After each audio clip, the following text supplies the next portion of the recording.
Құрметті оқырмандар, арнама қош келдіңіздер. Арнама тіркеліп, пікір жазып, қолдау көрсете отырыңыздар. Ол үйленгелі бері үйінде бірге тұрып келе жатқан әкесі үшін әйелімен ылғи да қырық пышақ болып сөзге кеп қалатын.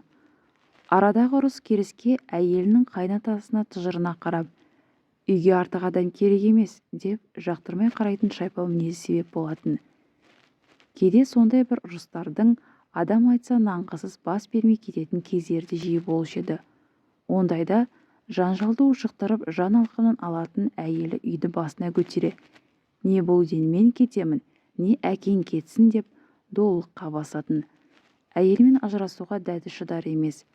Үйде бірге тұрып жатқан әкесі үшін лап ете қап өшіп ала жөнелетін ұрыс керістер болмаса, былайғы өмірде өзі де өзін де қатты жақсы көретін әйелі мен бала шағалы бақытты отбасы болатын. Осы әйелге кезінде қолы әрең жеткен еді. Үйдегілерді қалай әрең көндіріп еді десейші. Әйеліне өлердей ғашық болған соншалық әлі де қатты жақсы көретін. Енді міне жақшадай басы шарадай болып шарасыз күйде не істерін білмей дал болып отырған оның есіне бұл тығырықтан алып шығар бір ғана жол түсті. Ол кезінде аң аулауға керек болар деп тұрғызған таудағы күрке сымал ағаш үйге әкесін апарып орналастырсам деген ой еді. Аптасына бір рет соғып тамағын апарып беріп керектісін жеткізіп тұрса, күнде құлақ етін жемей үйде әйелде тыныш табар еді деген үміт.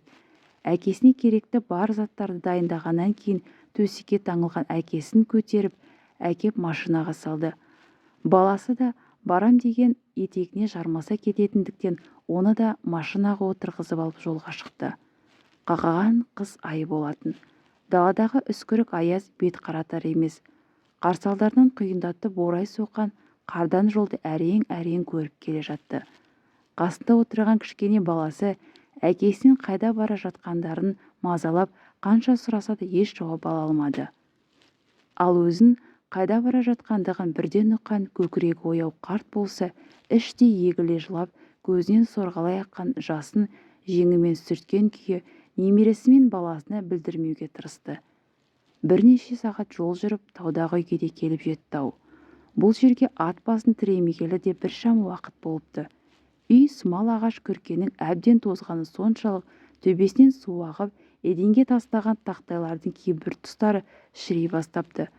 Күркенің бір бұрышын тазалап, аз бір дайындық жүргізген сымақ болғаннан кейін машинадағы төсекті әкеп сол бұрышқа жайлап орналастырды.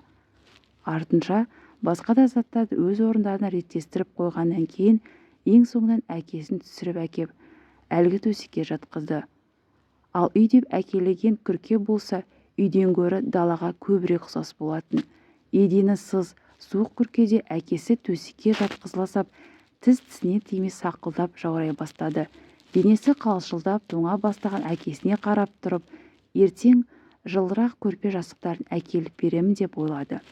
Бірақ ішін жегідей жеп өзегін өртеген қалың ой мен еңсесін зіл басқан мұңнан бір түрлі арыла алмады. Ол осындай болып өзін күнәлі сезініп тұрғанда әкесінің де ішкі жан дүниесі бұлқан-талқан, көңілі астан-кестен күйдеді. Қаншама жыл барын аузына тосып аялап баққан баласы қартайып әл-ауқатынан айырылып қауқарсыз күйге түскен шағында қадір-құрмет көрсетудің орнына өзін тірідей көміп, қыстың көзі қырауда иесіз далаға тастап кетіп бара жатқан жоқ па? Бұл не, ит құсқа жем болсын дегені ме, жоқ әлде аязда аштан қатып өлсін дегені ме? Бұдан өткен бақытсыздық, бұдан асқан масқаралық болар ма? Осындай қорқынышты әрі сұрықсыз ойлар жетегінде іштей қатты мүжілген қарт сырттай сездірмеуге тырысып бақты. Болған жайттан еш нәрсе ұқпаған тек қарттың немересі ғана болатын. Кішкентай бала ғана әйтеуір атасынан айырылып бара жатқанды ғана сезіп, көңілін қорқыныш билеп, бәріне сырттай ғана көз салып тұрып қалды. Қайтатын уақыт таяды. Қоштасарда әкесінің төсегіне еңкейіп, оны құшақтаған күйі өксігін баса алмай көп жылады. Мені кешірші дегенде бетінен, көзінен, қолдарынан қимай-қимай көп сүйді. Екеуі де өздеріне ие бола алмай, әкелі балалы құшақтасқан күйі іштей егіле жыласты. Осыған мәжбүр болдым әке, қайтейін. дегендей ол артқа қайта-қайта көз тастап кішкене баласының қолынан дедектете жетектеген күйі күркеден алыстай берді. Машинаға келіп отырды. Қайтар жолға бет алғаннан-ақ қасына ерте келген кіші баласы «Атамды суық жерге неге тастап кеттің?» деп жылай бастады. Баласына не деп жауап берерін білмеген әке байғұс қатты састы. «Шешең осылай болуын қалады» деп айта алмады. Баласы бір уақытта жұлып алғандай «Сен қартайғанда мен де сені осындай әкелем бе?» дегенде басынан біреу мұздай су құйып жібергенде қалш еткен күйде тұрды да қалды. Сұраққа жауап таппастан бірден машинасын кері бұрды. Күркеге жете бере «Әке, мені кешірші» деген күйі тамағына тығылған ащы бір өксікке ие бола алмастан мойнына асыла кетті. Кемсеңдеген әке мен кешірім тілеген ұлы бірін-бірі қатты құшақтаған күйі құдды кішкене бала секілді өксік баса алмастан көп жыласты. Өзінің қателігін енді ұққан баласы «Жаза бастым, жаңылдым әке, мені кеш» деп аяғына бас тұрып кешірім сұрағанда әкесі де оған еш күтпеген мағыналы жауап қайтарған еді. «Сенің қайтып келетінді білгенмін балам.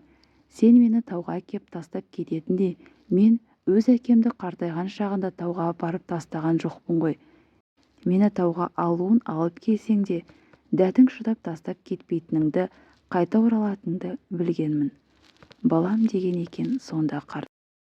Құрметті оқырмандар, әр күн сайын арнамда жаңа оқиғалар болады. Лайк басып, пікір жазып, міндетті түрде тіркелуді ұмытпаңыздар.